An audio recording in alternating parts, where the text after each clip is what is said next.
Vous le savez, la vie n'est pas toujours un long fleuve tranquille. Un petit bobo, ça arrive. Mieux vaut alors avoir sous la main de quoi se soigner.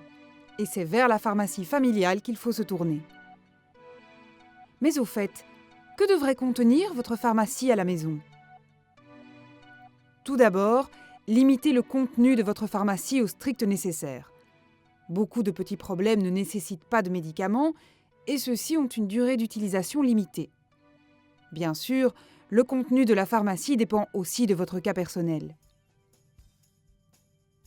Ce qu'il est utile de posséder chez vous.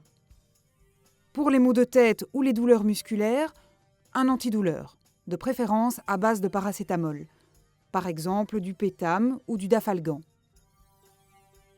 En cas d'inflammation, par exemple un abcès dentaire, utilisez un anti-inflammatoire, par exemple à base d'ibuprofène. Un désinfectant, par exemple de l'isobétadine ou de l'ibidil, viendra à point nommé en cas de coupure ou d'égratignure. Mais n'oubliez pas, nettoyez d'abord la plaie avec de l'eau et du savon. Certains médicaments ou produits peuvent être utiles contre les petits désagréments. Contre la diarrhée, prévoyez un produit à base de lopéramide, comme l'imodium ou le lopéramide EG. Mais n'en abusez pas, la diarrhée disparaît normalement d'elle-même au bout de quelques jours. Pour éviter la déshydratation, il faut beaucoup boire ou prendre une solution de réhydratation, surtout s'il s'agit d'enfants.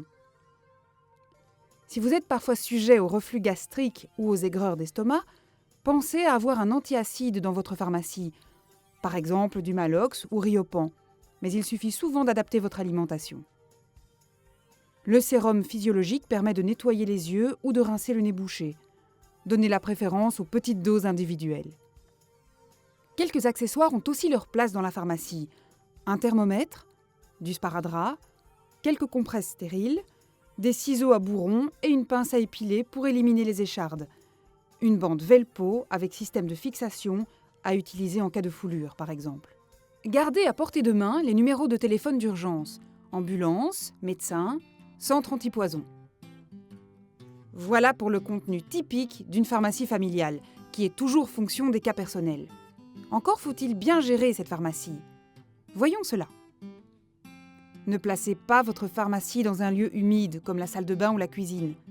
Préférez un endroit sec, frais et pas trop exposé à la lumière. Une chambre ou un bureau par exemple. Pensez aux petits curieux.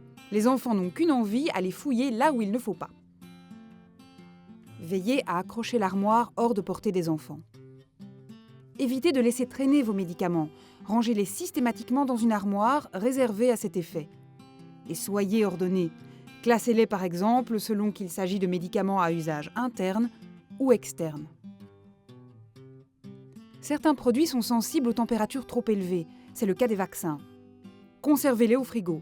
Ne les rangez pas dans la porte, mais dans la zone de 2 à 8 degrés.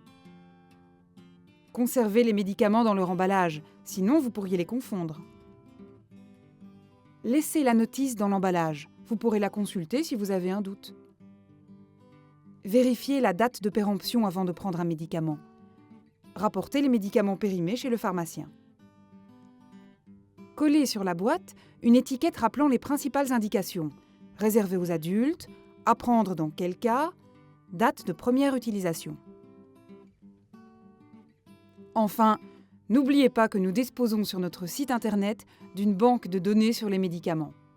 Elle vous permet de connaître le prix de chaque médicament et désigne les moins chers.